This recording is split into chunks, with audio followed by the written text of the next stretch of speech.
itong araw na ito ay tahimik. Tahimik bago magsona ang presidente, ha? Coach Oli.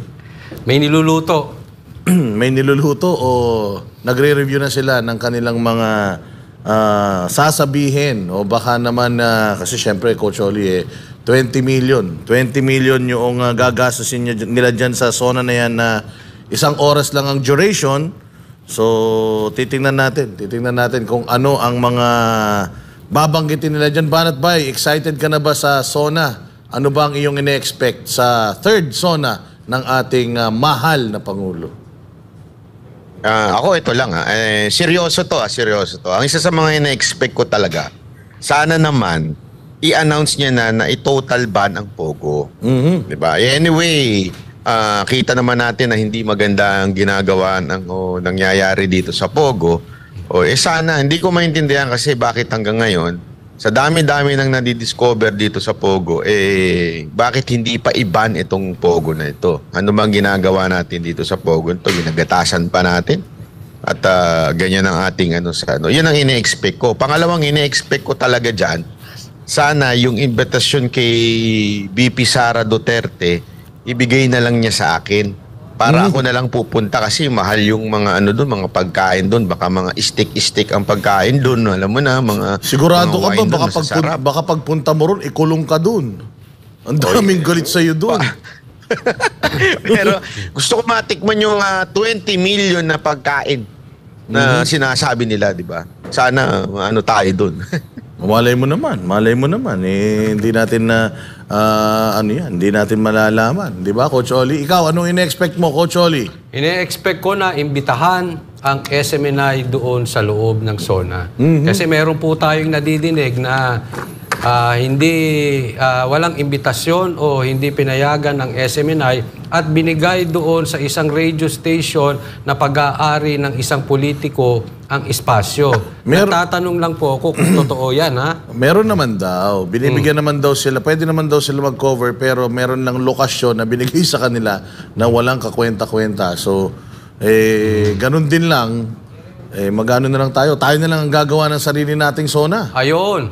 Di ba? Abangan ninyo yun, ha? Sa Lunes. Yung buong araw na yun. Nakakita nyo, nakapambu kami. Pambu. Pamburol. Kasi magbabarong kami. Kinakabahan ako ron. Nakikita nyo, mga nakapamburol kami. Ayan, 4 na araw lang bago ang ikatlong State of the Nation address ni President Marcos Jr. sa Lunes. Pero marami pa rin palaisipan kung ano-ano nga ba ang posibleng banggitin ito sa kanyang ulat sa bayan. Para naman sa dating palace official, mas maganda kung hindi lang mapapakinggan ng mga sasabihin ni BBM. Kung hindi talagang dapat na makita ng taong bayan ang resulta ng kanyang ginagawa. Si Carlo de la Peña sa balita. Habang papalapit ang ikatlong State of the Nation address ni Bongbong Marcos Jr., ay marami rin sa mga Pilipino ang napapaisip kung ano ang mga bagay na babanggitin niya sa loob ng 2 taon ng kanyang panunungkulan sa pwesto. Bagaman ang iba ay sapat ng mapakinggan kung ano man ang babanggitin ni Marcos Jr. sa kanyang ulat sa bayan, pero para sa dating Chief Presidential Legal Counsel Attorney Salvador Panelo, ako ayokong mapakinggan. Gusto kong makita. Maganda nga sasabihin mo, hindi ko naman nakikita. Maganda nga ipapangako mo, kung hindi ko rin makikita, wala yan. Kailangan makita natin. May mga bagay na ginawa si Marcos Jr. na sinangayunan ng dating opisyal tulad ng sakatayuan ng bansa sa International Criminal Court o ICC. Pero madalas sa ibang mahahalagang bagay tulad ng ekonomiya at kahirapan ng mga Pilipino ay nakukulangan ito. Sa bigas, wala. Talagang malabo yun. Maraming nagugutom. Yun lang ang mga, alam mo, hindi ko maintindihan. Ang daming natutulog sa kalsada. Kailangan talaga yung mga nandyan sa kalsada, kunin mo. Hindi pa pwede yung papabayaan natin. Kaya namamalimos. Alam mo, yan ang nakikita ng taong bayan. Lalo na yung mga tao sa mga lugar na talagang mahirap ang kalakaran. Yun ang nakikita ng tao. Kaya yung kahit na anong salita mo dyan, na maganda, kahit na anong forma mo magaling ka magsalita, pag hindi nila nakikita yung sinasabi mo, ginawa mo, wala, bagsak ka ready. At pagdating naman sa issue ng korupsyon, meron, nagbago, lumala. ba't ka tumatawa? Lumala eh. Kaya naman hindi niya naiwasang maikumpara ang nangyayari ngayon sa ginawa ni dating Pangulong Duterte sa paglaban sa korupsyon. Ay, hindi ba? Sabi nila sa PCSO, sa PAGCOR, sa immigration, sa BIR. Yun ang naririnig ko eh. Diba? Samantalang naman, sisipain ka ni Presidente Duterte. Literally. Sa ngayon ay marami pa rin ang nag-iisip kung ano ang mga posibleng banggitin na may tuturing na achievement ni Marcos Jr. sa kanyang SONA. Para sa Diyos at sa Pilipinas kung mahal. Carlo de la Peña, SM9 News. Banat bay, andiyan ka pa ba? Oo ano naman. masasabi mo sa balita na yan? Nako, alam mo ito, tama si Sal Panelo, si Atty. Sal Panelo dun sa issue na yan. Kasi ito nga yung problema, nung panahon ni PRRD, alam niyo ba, isang sa kauna-unahan niyang ginawa ay yung FOI, yung Freedom of yes. Information tungkol sa mga kung ano man transaction sa gobyerno. Diba? Yun ang una niyang inano pwede kang magtanong ng magtanong. Ngayon, ang pinagkaiba, pag nagtanong ka, hindi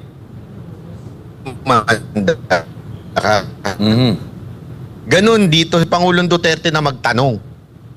Magtanong kayo na magtanong kami nung sa opisina ng PCO. Grabe, araw-araw kami nakakatanggap ng mga inquiry about sa mga gastos ng opisina ni Mocha. Walang problema. Ngayon hindi Pagka nagtanong ka sa lintik na gobyerno na to, talaga nga namang ang kasunod niyan subpina. Ganun kawalang niya ang gobyerno na to. Kaya dito mo makikita na talaga, ano ba? Bakit? Bakit ayaw nyo magpatanong? May tinatago ba kayo? Bakit hindi nyo pwedeng di ba? Kung maalala ninyo, ito nga ang guest natin Yan ang isa sa mga unang nagtanong at naikulong bigla dahil nagtanong lang. Banat Bay, syempre kayo ni Mocha, hindi ba? Part kayo ng gabinete ni PRRD. So ilang SONA ba ang naatinan ninyo? At pakikwento nga kung sakaling umatin ka ng SONA before, anong experience ninyo doon? Hindi, ako naman personal hindi ako umatin ng SONA dahil si Mocha lang invited at saka limited actually ang mga pupunta. At saka kung gumising na umaga, no? Doon talagang lang, simpleng-simple lang ang SONA noon. As in, sobrang simple lang. Ayaw ni Pangulong Duterte ng magarbo Yan ang pinakaayaw niya, yung gumagamit ng pera ng taong bayan. Ayaw na ayaw niya yan. Kaya nga, ang laki ng diferensya ngayon Baka mamaya may after party pa yan Nako, sigurado yan. Di natin alam. Alam mo yung mga after party, nandyan yung mga himala Diyan lumalabas yung mga video. Oo. Coach Oli, nung panahon ni PRD, Coach Oli, hindi nauso yung parang red carpet Oo, simplihan lang talaga nun. Simple lang yung mga damit dahil syempre nasa crisis din tayo ng mga panahon na yun Ano ini-expect mo sa Lunes pagdating sa mga guest nila? 2,000 yun Oo. 2,000. Ito raw ang pinakamadaming dadalo.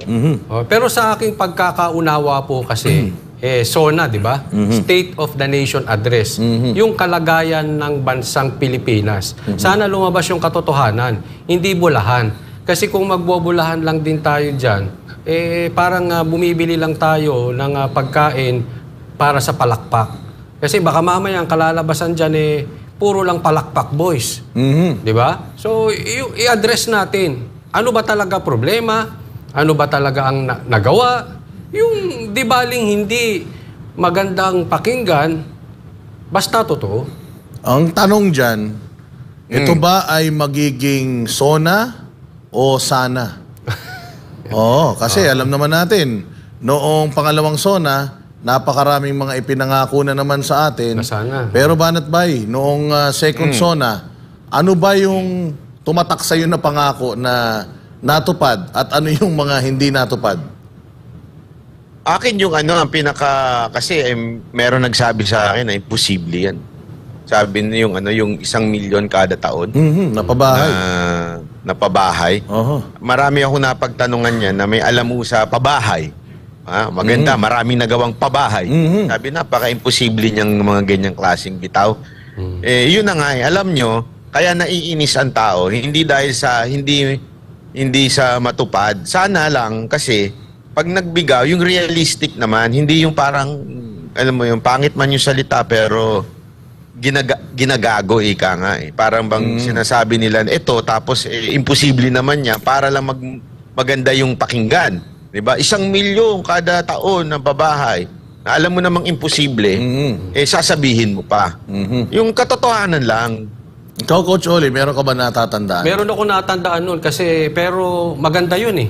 Ano yun, parang naging highlight ng SONA yun. Okay. Merong isang binanggit si Pastor Kibuloy na nakulangan Okay. dun sa SONA. At dito sa lugar na yun, may nagdabog. Oo, di ba? Ayun. Napuna yun eh. Oo. Oh, di ba? If I'm... Kung di ba? Wow. Sa SONA yun nangyari, di ba? Oo. Di ba? Sona ba yun? So, after Sona. After SONA, Oo. di ba? Yun yung ano... Persona yun eh. After SONA, kinorek, tapos... Yun na, naging- nagalit na. Lumabas na yung pagiging tagapagtanggol. Okay. Tagapagtanggol Biglang niya. bumaliktad na. Oo, ito yun. Ayan Hindi, yun. ito. Yan yung binagsak niya. Dito siya nagdabog. Oh. Ako naman, ang natatandaan ko, yung matapang na pronouncement niya na bilang na ang araw ng mga smuggler. Oo. Bilang na ang araw ng mga smuggler. Pero parang wala naman akong naririnig na nakulong na smuggler. Tuloy-tuloy pa rin naman ng smuggling. Yung driver nga, parang laya na eh. Eto pa, yan pa, isa pa, yung drugs. Napakaraming nahuhuling drugs. Pero walang nahuhuling drug lord. Hindi ba? So, tingnan natin. Magandang ano dyan eh. Tanungin natin yung guest natin kasi yung guest natin nakatutok dyan eh. Ka Sige. Matanong natin. Andyan na ata. Si Eric Celis or Jeffrey Eric Celis, former National Intelligence Officer ng CPP, NPA, NDF. Eric, nandyan ka po ba? Ay, magandang gabi yan sa inyo, sa mga banateros, kay Banat Bay, kay Coach Oli, tsaka kay Boss Dada. Opo, nag-aantay po tayong pumunta sa airport pabalik sa Pilipinas katatapos ng activity dito sa New York, sa United States, United Nations International Office. Magandang gabi sa ating mga kababayan, sa mga taga-suporta ng Banateros. Eric, naku, nakapunta ka na dyan, hindi mo man lang sinasabi sa amin Di sana nakasama kami. Oo, pero Eric, kidding aside, ano bang inyong ginawa dyan? Bago natin pag-usapan yung iyong expectation sa SONA at iyong mga natatandaan sa SONA, bakit ba nagpunta ang Eric sa New York? Ay, opo. Nagtipon-tipon po ang 8 organisasyon ng iba't ibang mga sectors, religious groups, no, sa pangunguna ng Kingdom of Jesus Christ, yung Hakbang Maisog USA, yung Sambayanan People's Organization, yung United Pinoys for Real Change in the Philippines, kasama po yung Ipanaw Sambayanan Group, at saka yung United Indigenous Peoples Heritage in the Philippines, at marami pa po mga support professional groups ng mga Filipino communities para magkaroon po ng isang symbolic and ceremonial protest activity in front of the United Nations International Office dito sa New York. Ang layunin po noon ay idulog symbolically muna ang reklamo tungkol sa mga malulubha at sistematikong paglabag sa karapatang pantao na ginagawa ng Marcos Jr. government at na kanyang mga tauhan sa gobyerno. Kasama po dyan ang pagbubuo ng reklamo sa mga paglabag din sa International Humanitarian Law at sa International Covenant for Civil and Political Rights. At ito po sa kadahilanan ng kanilang mga malubhang pag-atake, pananakit at pagsalaula at bastardize sa mga faith sanctuary and religious compound ng Kingdom of Jesus Christ, pananakit sa mga katutubong mga pamayanan at mga tribo sa paligid ng mga religious compound na ito, at ang trauma na idinulot nito sa maraming kabataan, kababaihan at mga unarmed civilians na nilusob ng Philippine National Police Special Action Force sa utos mismo ni Marcos Jr. at ni Benor Abalos ang mga religious compound. Ito po ang mga naging bahagi ng pagtitipon dito sa New York, at marami po ang mga nag-abang kahapon sapagkat ito ay isang pambihirang pagkakataon, pinakauna na idinulog po symbolically sa UN ang ganitong mga malulubang paglabag ng gobyerno ni Marcos Jr. In the day that he is about to make a State of the Nation address, sinalubong po siya ng reklamo sa United Nations dito sa New York International Office. Coach Oli, meron kang gustong itanong kay ka Eric? Nako, nung huling may nagtanong to si Ka Eric, siya ang kauna-unahang nakontempt o nakulong. Pero Ka Eric, bakit bumalik kayo agad? Sana ay sinabayan nyo na ang SONA. Opo, kasi una, ang formal filing of complaints kasi gagawin sa Geneva General Headquarters. Okay. Doon po ay ang mga ebidensya, testimonya, documentation and cases build up dadalhin na mismo ng ating mga sectors at mga organizational representatives led by our pro bono lawyer for international support, si Attorney Arnedo Valera. Bumalik tayo sapagkat ang layunin lamang nito ay magkaroon ng paunang mensahe, preliminary message of the people sa international level na hindi po mananahimik ang mamamayang Pilipino sa ganitong sistematikong mga malubhang paglabag sa mga batayang karapatan ng mamamayang Pilipino, not just because sa ginawa nila kay Pastor Kibuloy, sa Kingdom of Jesus Christ, at sa mga sibilyan dyan sa mamamayan sa katutubong tribo sa Davao, kundi yung malaganap mismo na pag-abuso sa poder ni Marcos Jr. at ang panunumbalik ng mga instrumento ng diktadura ay muling nararamdaman sa kanyang gobyerno, kaya tayo dumulog dito. Babalik tayo sapagkat magkakaroon ng SONA na pagtitipon dyan sa Pilipinas. We will join the People's Protest SONA. Ka Eric, may mga nagtatanong dito, bakit tayo sa UN dudulog? Wala ba kayong tiwala sa natin, sa ating mga korte dito sa Pilipinas? Although, meron naman ng isinampang kaso ang Kingdom of Jesus Christ sa kay Abalos, kay Marbil at yung iba pang mga opisyal, bakit niyo po naisip na sa UN? Sapagkat ang UN po ay magbibigay ng international pressure and more of political isolation laban kay Marcos. Ang mga iba pang mga pamahalaan at iba pang mga organisasyon sa buong daigdig ay magkakaroon ngayon ng kaliwanagan kung gaano ka nabubulok ang demokrasya sa Pilipinas sa panunumbalik ng isang Marcos sa poder. Kaya ang UN venue will serve as an international platform to put political pressure on the Marcos government na maghinay-hinay at baguhin ang kanyang mga abusadong gawi at mga ginagawa sa mamamayang Pilipino. At pangalawa, at siya ay bigyan ng leksyon o aral na hindi pwede na ang kapangyarihan ay walang hangganan. At hindi rin pwede ang kapangyarihan niya ay labagin niya ang mga international na mga batas at conventions kung saan signatory ang Philippine government. Ang sa Pilipinas po ay mga judicial action ito na mayroong kaakibat na mga kaso sa judicial process natin. Ang UN po ay magsisilbing international political pressure and accountability at the international community ng Marcos government. So parallel po sila pero mas mabigat po ang impact sa pangdaigdigang mga pagsasama at mga interaksyon sa relasyon ng mga bansa kung ikaw po yung maharap sa mga ganitong mga reklamo sa crimes against humanity or mga krimen sa pangdaigdigang batas sa makataong pag-iral ng gobyerno sa kanyang mga nasasakupan. Ka Eric, sasabihin ng mga natin yan, ng mga kalaban natin na kayo ayaw nyo ng ICC.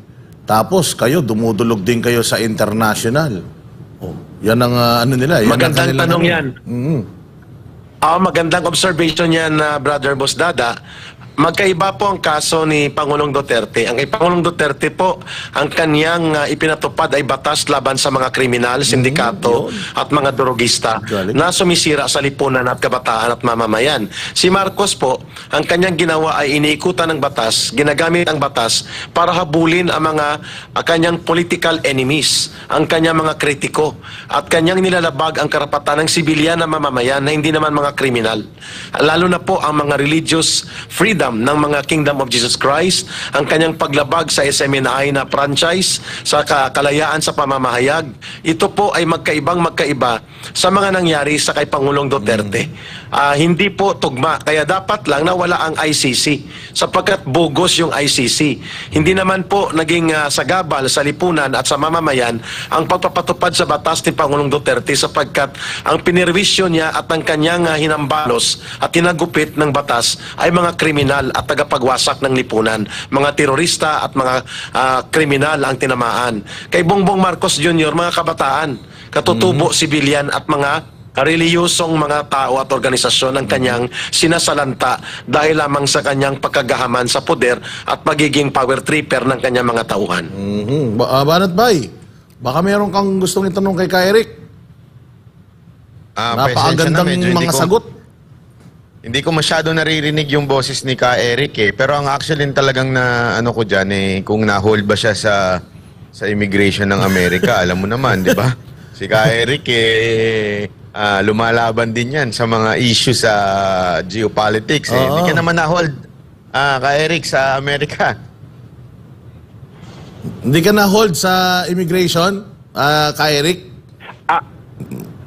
Pasensya Banat Bay, medyo manipis yung boses pagpasok dito, pero narinig naman ni Boss Dada at nila Coach Oli. Sa immigration po, tinanong talaga kung anong purpose, bakit pupunta sa UN, at bakit kailangan magkaroon ng travel sa mga grupo ng Filipino communities. Pero hindi naman pinadaan doon sa parang isolation room. Okay. Wala naman po. Kasi balita natin, may mga dati tayong mga delegado dyan na dinala pa sa isolation room, no? Pero good thing, ikaw hindi mo naranasan yan. Ika, Eric,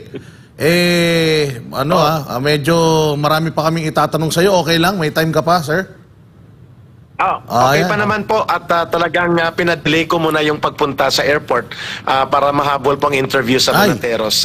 Minsan lang po tayo magkasama sa programa ninyo. Oo nga Ka Eric, yung mga kaibigan mo, yung mga ex mo.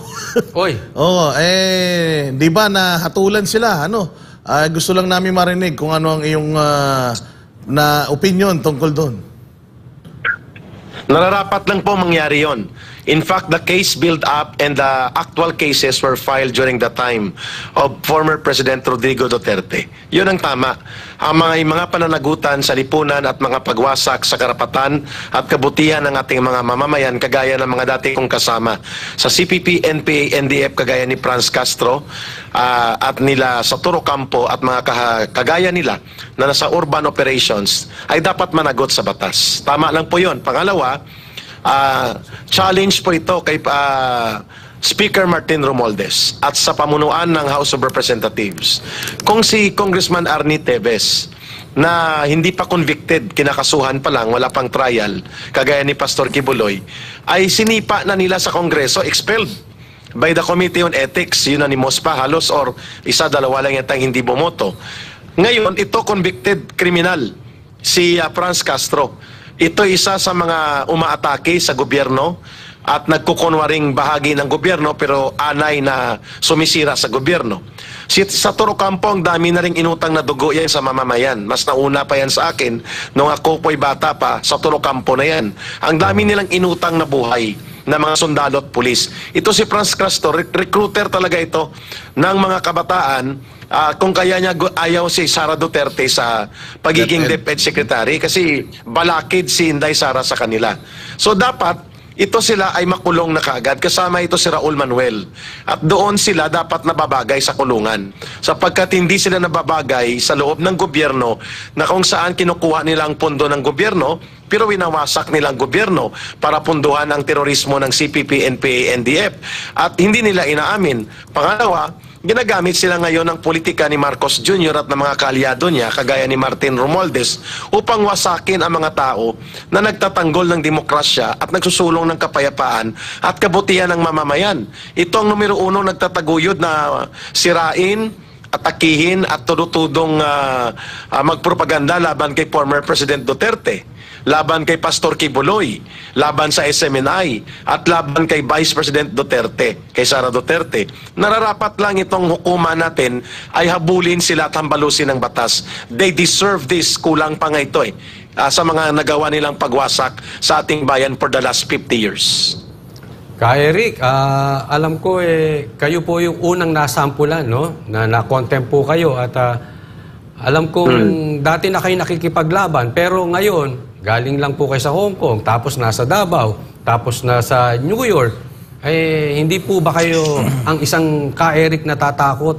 Kasi marami akong gustong itanong sa inyo, baka hindi pwede dito yun eh.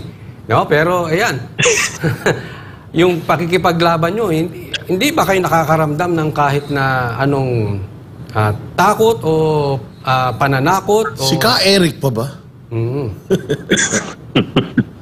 Hindi, kasi ngayon, talagang ano na eh.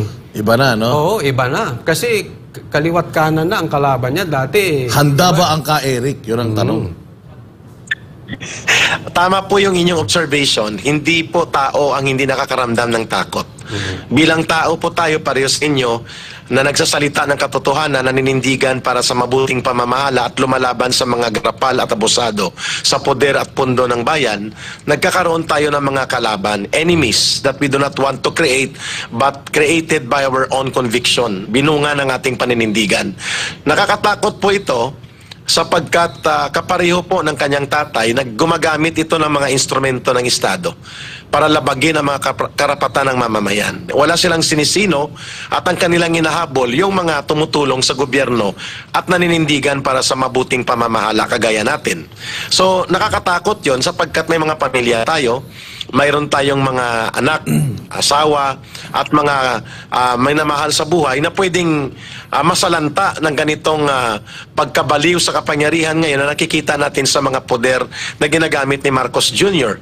Halimbawa, si Brother Banatbay, kayo, si Brother Banatbay ay binigyan ng sampol na sa mga kaso nitong abusadong mga kongresista kagaya ni Saldico at iba pa, no, si Sunny Trillanes. Itong mga lahat na ito nagsama-sama ito para ang kanilang poder ay gamitin hindi para sa ikabubuti ng mamamayan. So nakakatakot yon kung ang Estado mismo ay siyang na dati kong tinutulungan namin at ngayon tinutulungan pa rin natin upang maging mabuti ang pamamahala ay kaaway ang pagtrato sa atin. There is the real threat to that. Ang masama pa, dahil wala nang maninindigan para depensahan kami. Kagaya ng ginawa ni Pangulong Duterte, laban sa mga kalaban namin, gusto kaming patayin ang CPP, NPA, NDF. So do I feel more vulnerable right now? And do I feel the pressing danger against my safety and security and my family? Opo, totoo po yan. Pero kung tayo po ay gagapusin ng takot, hindi na po tayo makakagalaw at makakapanindigan ng tama at kawawa po ang ating mga mamamayan na walang magsisiwalat ng katotohanan. We are the messengers of truth and the advocates of good governance. So dapat pangibabawan ang takot. Yun po ang ginagawa ko. Mag-ingat, pangibabawan ang takot, manalangin, at magmatyag palagi, pero huwag magpagapo sa pagiging takot sa mga abusado sa poder at kapangyarihan. Ka Eric, kakagaling mo lang dyan sa Davao, di ba? At may nababalitang grabe, may mga dagdag na checkpoint daw dyan. Kamusta naman dyan? Mapayapa pa ba ang Davao? Hindi ba nakakatakot na sa Davao ngayon? Ang nakakatakot po sa Davao ay dahil ginagamit ito na laboratorio para isampol kung paano mag-abuso sa poder. Ang paglusob sa mga religious compound, ang paggamit ng combat forces ng Philippine National Police, sobra-sobrang puwersang pang-combat, ang pananakot sa mga sibilyan at mga reliyosong mga tao, ang hindi pagrespeto sa mayor sa Davao, sa mga public officials elected, ang mga paggamit sa pulis para ipakita ang mensahe ng political persecution, yun ang nakakatakot sa Davao. But Davao City itself, ang gobyerno doon at ang mga taong bayan ay masunurin po sa batas at hindi nakakatakot ang kultura nila at ang kanilang mga karanasan. Subalit, sa ilalim na Marcos Jr., biglang nagkaroon ng mga checkpoints at mga presensya ng mga foreign troops sa paligid ng Davao at Mindanao na hindi natin ini-expect na gagawin ito ni Marcos Jr. sapagkat wala namang dahilan na ipitin at gawing police state ang Davao City. Pero alam natin ang mensahe nila na gusto nilang ipakita ang kanilang poder. Brazen and extravagant display of power against sa kanilang pinakamalakas na political threat sa kanilang poder, ang mga Duterte na mahal ng mga Pilipino. Yan po ang nararamdaman natin sa Davao. Pero ang Metro Manila. Nakikita natin nung panahon ni Duterte na wala ang mga adiktos, drogista, sindikato, kriminal, hold-upper. Ngayon, ikalima sa buong daigdig na pinakadelikadong syudad ang Metro Manila. And yet, hindi mo nakikita kung gaano nila hinihigpitan at sinasakal ang Davao City ngayon. Ba't hindi niya gawin ito sa Metro Manila? Lalutasin ang ganitong pagkilugmok ng pangseguridad na antas sa pinakasentrong lungsod ng bansa. Katawa-tawa itong klase ng prioridad ng gobyerno ni Marcos in terms of peace and order and security. Kaya Eric, yung iyong mga kaibigan ay nagbuo ng 12 mga kandidato para senador sa 2025. Sigurado ako may intel kayo dyan eh. Kilala niyo sigurado ako kung sino-sino yung mga yan. Anong masasabi mo doon? Anong gagawin nila sa Senado kung mananalo mga yan? Actually, ang kanilang layunin dyan ay number one, magpropaganda.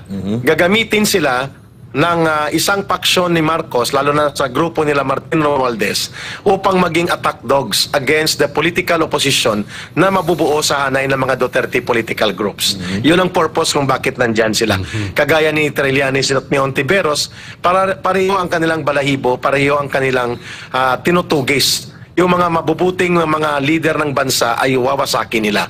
Kaya nandyan ang CPP, NPA, NDF, open senatorial slate. Pangalawa, ito po ay para sa pondo.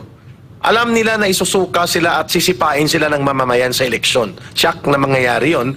Pero bakit sila tatakbo? Tatakbo sila hindi para manalo, kundi para kumubra ng pondo at makakuha ng oportunidad na may palaganap ang kanilang propaganda at ang kanilang agenda na makapag-recruit at makapag-recover. Not because they are sure of winning. No, not because of that. But they are given the opportunity na maging relevant sa political stage kung may electoral campaign na nandyan sila at tumatakbo sila para mag-recruit at makakuha ng pondo. At ang pangatlo ay para sila magkaroon ng remaining survival and relevance in the urban operations. They need that kind of electoral machination upang sila ay magiging bahagi pa rin ng daloy ng pagkilos ng tao. Every time na may election, maraming mga komunidad at mga sektor ang maaabot nila. Therefore, the recruitment can become an opportunity for them during elections. But check na sila sisipain ng taong bayan. Sigurado yan. Lulugbukin sila at kasama tayo sa magliligwak at maglulugmok sa kanilang masamang hangarin sa eleksyon sa 2025. Final na tanong na sa akin kay Eric bago ka namin hingan ng closing remarks at iyong masasabi sa taong bayan. Kay Eric, may nangyaring assassination plot kay dating President Trump dyan sa Amerika. Kamusta naman po dyan sa Amerika at kamusta naman po ang ating mga Filipino communities dyan? Ay napakalaki po ng impact ng assassination attempt sa buhay ni former President Donald Trump ng Amerika, sapagkat it turned the tide of political atmosphere towards sa pagkilala na mas pumapabor ngayon ang kalagayang pampolitika kay Donald Trump. Mararamdaman mo dito sa Amerika yan. At ang ating mga kababayang Pilipino ay nakikita nila na mas matino ang patutunguhan ng gobyerno ni Trump sapagkat pipigilan nito ang pagdaloy ng or hemorrhage of government funds ng Amerika mula sa ginagawa ni Biden at ng Democrat na punduhan ang mga gera na walang katuturan kagaya sa Ukraine at dito sa Asia Pacifico na ginagamit ni Biden ang ganyang taktika. With the Trump administration to come and become victorious in November elections, ay napakalaki pong paborable na faktor yon para maunang lutasin ang problema sa loob ng Amerika at mapatigil po ang paglaganap ng patakaran ng Amerika na gera ang kanyang relasyon sa mga bansang hindi niya kasundo at makontrol sa ekonomiya niya. Kaya malaking faktor po yung nangyaring insidente sa Pennsylvania sapagkat mas nakita ng mga American voters dito kung gaano kaimportante ang decisive leadership sa loob ng gobyerno ng Amerika para hindi sila malugmok sa isang gobyernong ang patutunguhan ay pagwawaldas ng pondo patungo sa digmaan at habang napapabayaan ang pangloob na usapin ng American society. Kay Eric, siguro final na mensahe na lang sa mga mamamayan na umaasa na makabalik na tayo sa dating Pilipinas. Hindi sa bagong Pilipinas, ha? Oh. Sa dating Pilipinas. Oo, sa dati at tamang Pilipinas na pilit winawasak sa ngayon ng gobyerno ni Marcos Jr. Ang mensahe po natin ay hindi po kami mga destabilizers. We are messengers of truth. We are proposing and advocating for good governance. At tungkulin po namin yan bilang mga mamamayan, bilang mga mamamahayag. At yan po naman ay dapat pakinggan ng gobyerno. So ang mensahe natin, kung hindi po kayang pamunuan ng gobyerno ni Marcos ang ating bansa ng maayos, matino, maintegridad at may kakayanan, at hindi natin makikita ang gobyerno niya na nilulutas at kanyang binibigyang solusyon ang pangunahing problema sa kahirapan, kagutuman, kakulangan ng trabaho, at napakamahal na mga cost of living at napakabagsak na ekonomiya, pagtalikod ng mga investor sa ating bansa, pagkalugmok ng turismo at panunumbalik ng korupsyon at kriminalidad, the only way for him honorable to do during SONA is to declare resignation. Resignation from his incompetence and morally bankrupt government para wag magdaus-dus ng todo-todo at maging bangkarote ang bansa is a sacrifice that is worth for our country at upang makapasok po ang mas panibagong liderato na naaayon sa batas. And wala tayong choice. The constitutional successor must take over.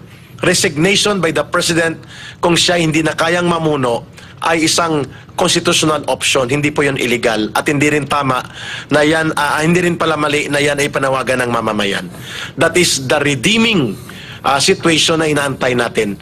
Ang panawagan namin na mga dating rebelde na nagbalik loob at naniniwala sa kapayapaan at batas, the way we also supported the former President Rodrigo Duterte, we have to redeem our country, save and unify our people, and let us build a truly righteous and good government that our people deserve and our country needs to experience. Not under this kind of a bankrupt government ni Marcos Jr. Maraming salamat ka Eric Celis, a former National Intelligence Officer ng CPP, NPA, NDF. Happy trip po, sir. Kita-kits dito sa Pilipinas.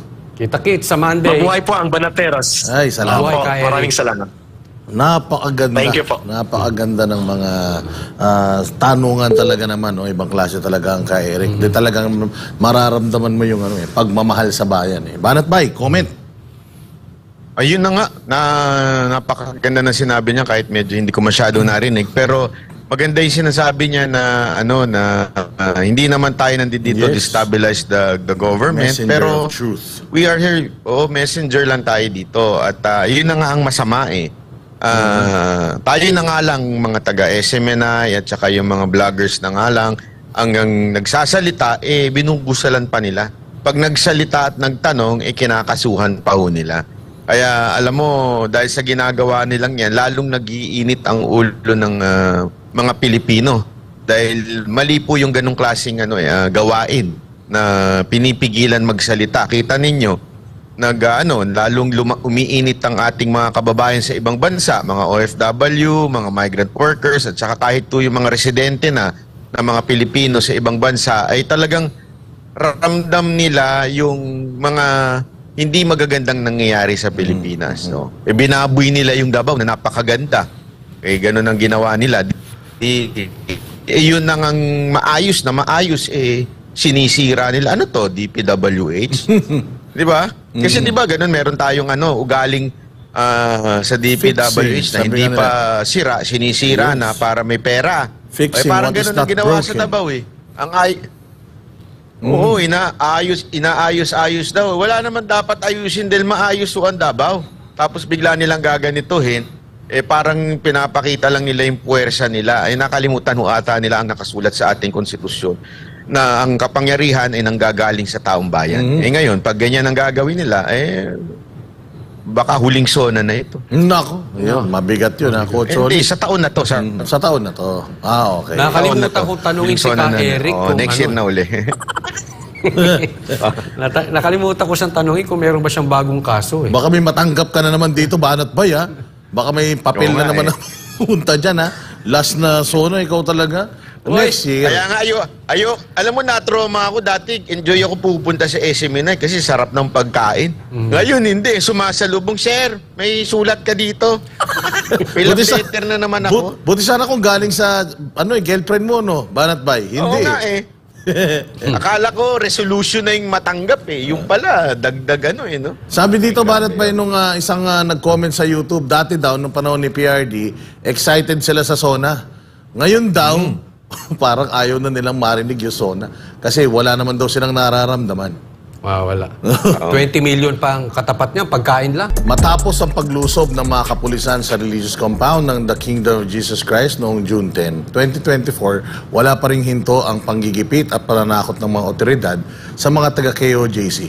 Para sa Committee on Peace and Public Safety ng Davao City Government, hindi tama ang ginagawa ng mga otoridad gaya ng paglalagay ng mga checkpoints malapit sa KOJC Central Headquarters. Si Jason Rubrico, magbabalita.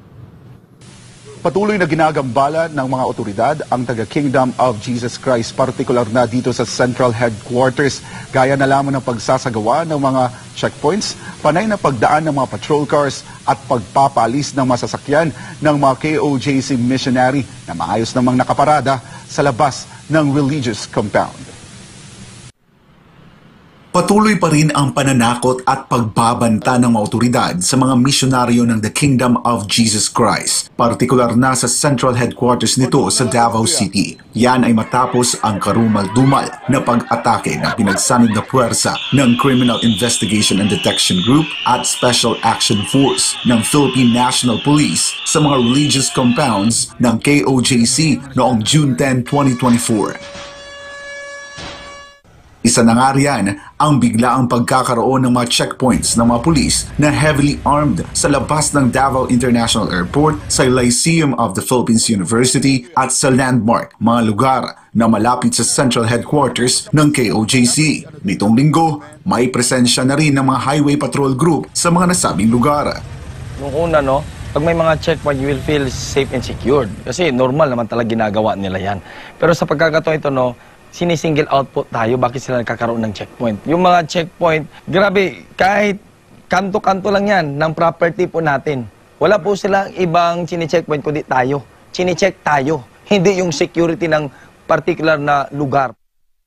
Nang tanungin ng SM9 News ang mga otoridad kung ano ang rason nila kung bakit nandoon sila sa mga nasabing lugar, ito lamang ang kanilang tugon. Pero itong checkpoint dito, sir, para saan yung checkpoint? Di lang to, sir, yung sa buhangin talaga dito yung sir, yung nakatuka dito na checkpoint, sir. Balik kami, sir, lang kami dito, sir, parang area security lang kami, sir. Area security, bakit daw? Yun lang yung advice sa amin, sir. Wala rin sinasabi, sir, anong hinahanap? Hinahanap mga, taga-KOJC ba ang hinahanap? Wala man, sir. Ang buhangin lang yung katubagan, sir. Assist lang kami ng traffic. Assist lang ng traffic? Assist lang po kami. Pero bakit dito lang sa, sir, sa... Dito man kasi yung medyo... Landmark, pati dun sa, sa may airport. Tapos kung pag-uusapan yung traffic, mas traffic sa downtown. Down, sir. Dito kasi kami Pero walang HPG din dun, sir, no? Wala din. Ibinahagi rin ni KOJC Minister Carlo Catiil na nagiging madalas na rin ang pagdaan ng mga dayuhan at maging ng mga lokal sa labas ng compound na nagtatanong ng mga sensitibong impormasyon. Nagtatanong, mga tanong pa naman na very obvious. Ibig mo yung mga tanong nila, kailan ba yung opening ng kingdom? Nagla-live pa ba si pastor dyan? Nandyan ba yung mga kingdom administrators? Pwede bang pumasok, magpa-pray over? Alam naman nila yung nangyari. Alam, nakabarikada nga tayo dyan, day and night. Day one. At ang iba niya ay nananakot naman at nambastos pa sa mga KOJC missionary. Pinoprovoke tayo dyan, dumadaan-daan sila. Ano yung business mo? Mag-dirty finger ka sa amin. Ano business mo? Mabastusin mo kami. Dahil ba hindi kami bibigay sa pagpo-provoke nyo sa amin? Tinatakot tayo. Tinatakot talaga tayo palagi. Babiyay dyan, sisigawan ka, tatapunan ka ng Granada. Wala rin hinto niya ang pagdaan ng mga patrol cars sa labas ng compound. At nito lamang isang gabi, sinimulan naman ng mga highway patrol group ang paninikit sa mga sasakyang maayos na nakaparada sa labas ng compound at inutos na tanggalin ang mga ito. Ang nakapagtataka ayon kay Catiil na bakit ginaganito ang KOJC compound na sa labas nga ng iba pang mga eskwelahan at establishmento sa Davao City ay doble-doble ang mga nakaparking. Natural, gagawin po yung parking area. Matagal na po kami dito, no, itong headquarters ng Kingdom of Jesus Christ. Matagal na lang ginagamit yan. Yung lugar na yan, pinaparkingan talaga yan ng Jose Maria College, mga estudyante, at the same time, mga Kingdom citizens, at mga bisita pa at mga kumakain sa resort. Diyan po yung hilera na yan. Eh bakit sa pagkakataong ito, diyan lang kayo sumulpot at dali magbigay kayo ng ticket na ganyan without any explanation? Bakit? Ano bang purpose ninyo? Para madali nyo lang kaming lusubin. Ikinatataka rin ng mga KOJC missionary ang ikinabit na CCTV camera sa pinakatuktok ng isang ginagawa pang condominium sa tapat ng religious compound kung saan nakatutok ito sa central headquarters. Paliwanag lamang ng mga engineers sa nasabing condominium project na ang CCTV camera ay para umano masecure ang kanilang perimeter. Sabihin nila na for perimeter. May perimeter ba sa pinakatuktok rooftop ng kanilang condominium na building? At saka hindi basta-basta yan na camera. Hindi lang yan for monitoring purposes. May face recognition pa at naka-direkta pa sa internet, yung Starlink. Sinubukan kunan ng SMNI ang komento ng security agency na may hawak ng nasabing CCTV. Ngunit tumanggi silang magpa-interview at sinabi na lang na tinanggal na ang naturang CCTV camera. Para kay Davao City District 1 Councilor at Chair ng Committee on Peace and Public Safety na si Attorney Luna Acosta, hindi tama ang ginagawa ng autoridad, partikular na ang mga checkpoints para gipitin ang KOJC. Ako as a lawyer, no, I believe that the PNP should act in accordance kung ano ang nasa batas natin. Kung ang nasa batas lang naman is may special circumstances para mag-set up ng checkpoint, yun lang ang gawin nilang basis. Huwag naman sila gumawa ng kahit anong rason lang para mag-set up dyan, para ipitin ang KOJC. Ayon ba kay Acosta, dapat sumunod ang kapulisan sa batas dahil sila naman ang unang nagpapairal dito. So kung ano ang nasa batas, sundin naman natin dahil ang PNP, kayo naman talaga dapat ang nagpapairal ng batas. Kung nag-overkill tayo dahil sa sitwasyon na ito, hindi na siya karapat-dapat, no? Hindi na talaga siya tama. Dagdag pa ng konsehal, ramdam hindi lamang ng mga taga-KOJC ang panggigipit ng otoridad, kundi ng buong Pilipinas. Hindi lang ang mga taga-Kingdom ang nakaka-feel nito, pati ibang Davaoenyo, pati buong Pilipinas nakaka-feel na parang sobra-sobra na ang ginagawa para lang dito sa circumstance natin sa KOJC. Para sa Diyos at sa Pilipinas ko mahal, ako si Jason Rubico, SMNI News. Coach Oli, malupit talaga. Ibang klase.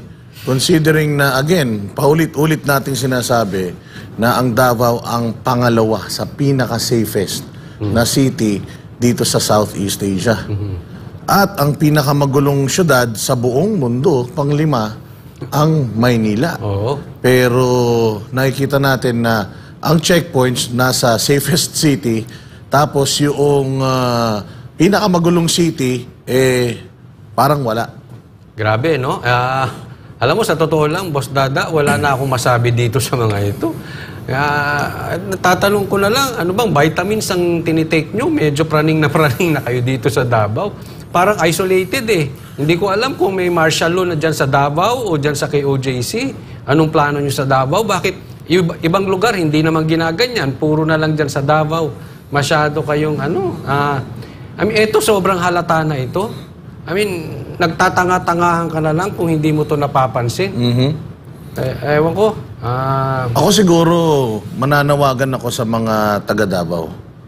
Kailangan na nilang mag-resist sa ganitong klase ng mga ginagawa sa kanilang probinsya. Kasi alam ko naman na peaceful kayo, pero wala eh. Pagka nanahimik lang kasi tayo, pinabayaan natin na mangyari to, pagpapatuloy lang nila ito at feeling nila, normal lang ito. Ang masaklap nito, baka gawin nila to sa ibang mga probinsya dito sa Pilipinas. Kaya siguro nananawagan ako sa lokal na gobyerno ng Davao, siguro talagang kailangan pumalag na kayo dito.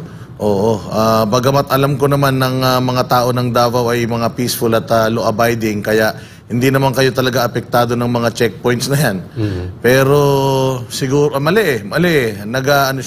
Gumagawa siya ng wrong precedence. Ika nga. Baka isipin nila normal lang yung ganito, tapos gawin na nito sa buong Pilipinas. Tapos unti-unti, sabi nga ni Ka Eric kanina, ginagawa na nilang parang practice. Etong sa Mindanao, kapag walang pumalag dyan, malamang sa malamang, magiging buong Pilipinas na yan. Magkakaroon na ng silent martial law na dyan O magkakaroon na ng baka talagang totoong martial law na. Pagka hindi natin hindi natin pinalagan yan. Tulungan nyo, samahan ninyo ang KOJC sa paglaban sa mga maling aktibidades na ito. Kasi bagamat alam naman natin na ginagawa nila ito dahil sa KOJC, dahil ang KOJC at ang SMNI ay patuloy na lumalaban sa mga tiwali sa bayan, kailangan, ang pinaglalaban naman ng SMNI at KOJC sa pangkalahatan para sa buong Pilipinas.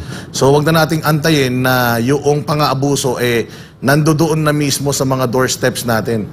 Ngayon pa lang na nakikita natin na ginagawa ito sa mapayapang Kingdom of Jesus Christ compound, ano na tayo? Kailangan umalman na tayo. Hindi pa pwedeng ganito, Coach Oli. Katulad dyan, sa Maynila. Oo. Yan ang dapat nilang bantayan. Yan ang dagdagan ng checkpoint. Hindi kayo nakafocus dyan. Kung mag-focus kayo, ang daming syudad na magugulo. Pinag-initan. Pero alam mo, Coach Oli, ang Maynila, parang Pilipinas. Dating maayos bagong Maynila. Dating maayos, tapos nagkaroon ng bagong liderato, biglang naging magulo. Ganyan din ang Pilipinas noong panahon ni PRD maayos, magulo, inayos, tapos nung nawala si PRD, bumalik sa dating anyo. So sayang lahat ng pinagpaguran. Sayang lahat ng pinagpaguran ni PRD sa Pilipinas. Sa Maynila naman, sayang din lahat ng mga pinagpaguran ni Mayor Isko. Palagay ko, hindi rin epektibo to si Mayora. Sa tingin ko lang, parang same thing ng administrasyon natin ngayon. Mahirap din kasi, sa kalagayan nila. May pagkakapareho talaga. At saka makukompare ka talaga doon sa pinanggalingan mo na magaling na leader. Tapos, sasablay, yung pala mahirap. Katulad nitong sa Maynila, mahirap palang ayusin. So, na-expose yung kahinaan. Nabudol din ang tao sa Maynila. Ayun. Nabudol din. Kasi tingnan mo akala nila dahil kaibigan kasama ka noong magaling na nag-lead dyan for 3 years, 3 years, naayos niya talaga yung lugar na yan Akala ng tao na dahil siya yung vice mayor doon, maayos siya Maynila. So, umasa talaga ang taong bayan. Magkaiba yun Katulad din na nangyari rito sa atin, umasa tayo na itutuloy, pagpapatuloy ng Marcos administration yung mga nagawa ni PRD, pero it turned out, hindi pala. So, parehas na parehas yung naging fate ng Manila at saka Pilipinas. Medyo double black ay nga lang sa Manila kasi mayor at saka presidente. So, nakaka-frustrate actually. Kaya lang kung naman tayo, kung titigil naman tayo, dahil wala naman nangyayari, kahit anong ingay natin, kung titigil tayo, wala na. Wala nang sisita doon sa mga katiwalian. Patuloy lang? Tuloy lang tayo. Si Banat Bay, napakaraming demanda. Banateros, maraming mga attempts. May mga threats sa mga buhay namin, pero wala, ganun talaga Kailangan nating tindigan yung ating prinsipyo kasi hindi na yan para sa atin. Able tayo Para na yan sa mga future generations. Kasi kung magiging ganito na lang ang gawin natin, lagi na lang tayo yuyuko sa mga mapang-abuso, walang mangyayari. Hindi natin ma-achieve yung Pilipinas na pinapangarap ng mga Duterte para sa Pilipino. Alam mo, sa tingin ko naman malapit na to. Kasi anong petsa na ngayon? July 18. July 18. Bukas, 19. July 19. Last day na ni Inday Sara. Pero i-quote ko. Magla-last message na ako, Coach Oli. I-quote ko lang yung sinabi ni Inday Sara kanina sa kanyang speech dito sa DepEd nung turnover kay DepEd Secretary Angara. Sabi niya, masama or mabuti, kailangan magtapos. So, konting panahon na lang, magtatapos naman na. Tayo mga Pilipino, matiisin tayo. Kinaya naman natin yung mga nakaraan. Sigurado ako, nakakayanin natin ngayon. Kaya, laban lang, tindig lang, sigaw lang, magreklamo lang, kasi yan na lang yung libre yung magreklamo sarap-sarap ng buhay nila, tapos tayo, papabayaan lang natin sila. Di ba, Coach Oli? Kaya yan, by the way, meron pong press conference ang KOJC after ng Banateros sa SMNI. Kaya manunood po kayo mamaya. Sigurado ako kasi after ng sagot ng KOJC, hindi na sumagot ulit yung gobyerno eh. Pero tama ang ginagawa ng Kingdom of Jesus Christ, hindi tayo humihinto. Singilin natin ng sila ng singilin. Paulit-ulit hanggang sa mabingi sila sa reklamo natin. Coach Oli. Bago ako mag-last message, meron lang akong gustong batiin. Happy birthday, Jenny Labsan.